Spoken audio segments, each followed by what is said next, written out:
महापुराण की कथा में पंडाल में बैठकर हम कथा सुने तो क्या मिलता है। यहाँ जितने पंडाल में बैठकर कथा सुन रहे हैं उनसे पूछना कि उन्होंने अगर जलगांव की कथा सुनी हो, मालेगांव की कथा सुनी हो, नासिक की कथा सुनी हो, उसमें से किसी ने अगर कथा सुनी होगी तो वो खुद बता देगा कि मेरी शुगर, मेरा बीपी, मेरा थायराइड, मेरा सोरेसिस, मेरी तकलीफ कितनी कम हुई है। शंकर की कथा, ये मिट्टी जहाँ कथा होती है वहाँ की मिट्टी साधारण नहीं होती। देखिए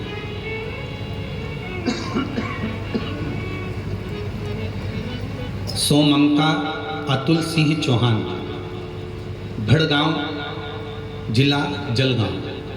कहीं बैठी हैं? कहीं बैठी हो तो हाथ हिला। हाँ दिख गए, ठीक है, ऐसे हाथ हिला देना, ठीक है। सोमंका अतुल सिंह चौहान, भड़गांव, जिला जलगांव। मैं शिव महापुराण को नमन करती हूँ। पहली बार एक दिन की कथा मैंने मालेगांव में सुनी थी। पहले तो मैं टीवी पर कथा सुनती थी। गुरुदेव कथा में बताते हैं कि कथा स्थल की रज महत्वपूर्ण होती है। हमने पहले भी आप लोगों को कहा, जब यहाँ से जाते हो ये मिट्टी, जब आप आरती कर कर यहाँ से निकल कर जाओ, कर्पूर गौरम होने के बाद जब जाओ, पूरी कथा सुनो। बीच में जाने का भी मौका लगे तो प्रयास करो कि मैं बीच में नहीं जाऊँ। 3 घंटे की कथा सुनकर रज को अपने शरीर पर लगाकर जब हम जाते हैं तो ना जाने कितने रोगों से हम दूर हो जाते हैं। क्योंकि हम नहीं कह रहे, आपके पास में अगर गीता प्रेस गोरखपुर की शिव महापुराण की कथा हो, गीता प्रेस गोरखपुर की अगर पुराण हो, तो उस पुराण को पढ़कर देखना। शिव महापुराण के विदेश्वर संहिता में लिखा है, भोलेनाथ जी माता पार्वती जी से कहते हैं, तुमरुका जी चंचुला देवी से कहते हैं, सुनो वेद व्यास जी अपने भक्तों से कहते हैं, सुनो चंचुला, जहां शिव महापुराण की कथा होती है वो भूमि भूमि नहीं रहती। 12 ज्योतिर्लिंग, सारे तीर्थ और कैलाश पर्वत 5 दिन और 7 दिन वहां निवास करते हैं। गुरुदेव मेरी सासू माँ पैर की अकड़ के कारण चल नहीं पाती थी, पलंग से उठ नहीं पाती थी। वो पलंग पर ही रहती थी, बिस्तर उनसे नहीं छूटा। सालों हो गए थे गुरुदेव, डॉक्टरों का इलाज कराते रहे, मालिश करते रहे, पर उससे भी कभी पाँव में उनको आराम नहीं मिला। वो पलंग पर ही अपना जीवन निकालती थी।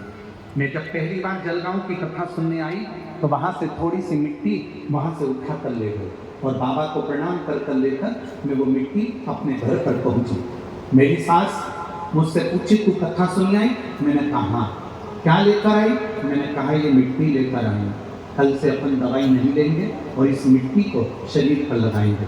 मेरी सास ने शरीर पर मिट्टी लगाना प्रारंभ करा और मैं बाबा को नमन करने के लिए आई हूँ। जो मेरी सास इतने सालों से पलंग पर खड़ी थी, वो सास आज मेरी पैदल चल सकती है और मंदिर तक जाकर होता है। निश्चित को नमन करते हैं, निश्चित एक बार वापस आते लगे। हर हर शिव तत्व की प्राप्ति है शंकर की अभिनव कथा।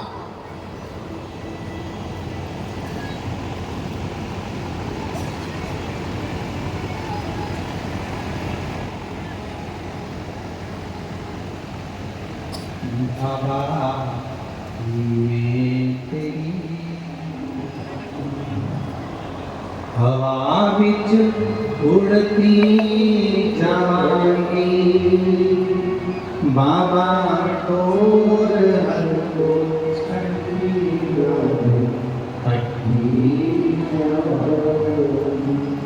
भोले मैं तेरी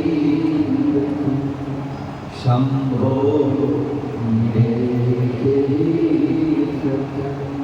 क्या देते हैं शिव? कथा के पंडाल में बैठकर कथा सुनने वाले हम कहें 40 गांव वालों के तो भाग में हैं जो आ गए, जो आए इस कथा में पहुंचे। हम तो उनसे भी निवेदन करेंगे जो कथा तक भीड़ के कारण नहीं पहुंचते, वो रात्रि के समय पर आकर दर्शन कर कर, लोग लगाकर, प्रणाम कर कर इस मंडप को प्रणाम नमन कर कर जाना, बाबा से विनती कर कर जाना कि जिंदगी के सारे दुख काट देना। कथा करवाने वाले का काम है कथा करवाने वाले का कथा करवा रहा है, सुनने वाले का काम है सुन रहा है। उसका मनन चिंतन जब हम कथा सुने तो उसमें से कुछ ग्रहण करें, अपनी जिंदगी में धारण। उद्दालक ऋषि जिनकी कन्या सुजाता, उसने सुना कि शंकर भगवान पर जल चढ़ाने से लोक का निवारण होता। सुजाता ने अपने मन में यह बात रखी। उद्दालक ऋषि ने विचार करा कि मेरी बेटी का विवाह किसके साथ हो। इतने सारे शिष्य थे, उसमें से एक शिष्य था कहोत। कहोत ऋषि के साथ सुजाता का विवाह था। सुजाता और कहोत दोनों साथ रहने लगे। बेटी ने अपने पिता के बतलाए हुए ज्ञान को इतना धारण कर लिया था, सुजाता ने इतना ज्ञान को धारण कर लिया था, इतना धारण कर लिया था कि उसका जो गर्भ ठहरा, गर्भ में जो बच्चा था, जब कहोत ऋषि सुजाता का पति जब कहीं अपने ससुर के कहने पर, जब ससुर आते नहीं आश्रम को संभालने के लिए, विद्यार्थियों को पढ़ाने के लिए, और कह देते कहोत जाओ आज तुम शिष्यों को पढ़ाओ, तो कहोत ऋषि जब अपने शिष्यों को पढ़ाते ससुर के कहने पर, तो जो धर्म पत्नी थी उसके गर्भ में जो बच्चा था, कहोत ऋषि एक श्लोक बोल दिए। श्लोक जैसे ही बोला तो गर्भ का बच्चा बोला कि ये श्लोक गलत है, इसको सही करो। गर्भ का बच्चा बोलता है ये श्लोक गलत है, इसको सही करो। कहोत ऋषि को क्रोध आ गया, अपनी पत्नी को घूर कर देखा क्रोध में कि मेरे पत्नी के गर्भ में जो बच्चा है वो भीतर से बोल रहा है।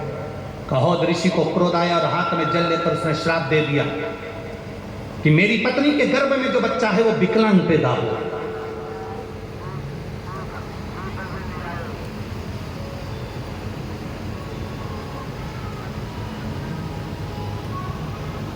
मेरी पत्नी के गर्भ में जो बच्चा वो विकलांग हो। सुजाता की आंख से आंसू बह गए। सुजाता रो,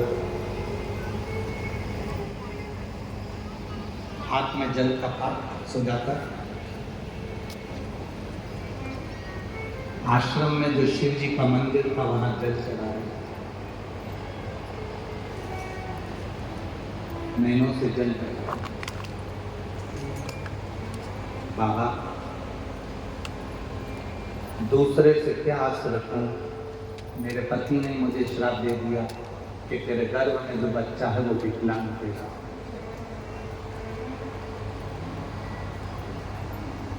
अब श्राप तो कभी गलत नहीं होता बाबा।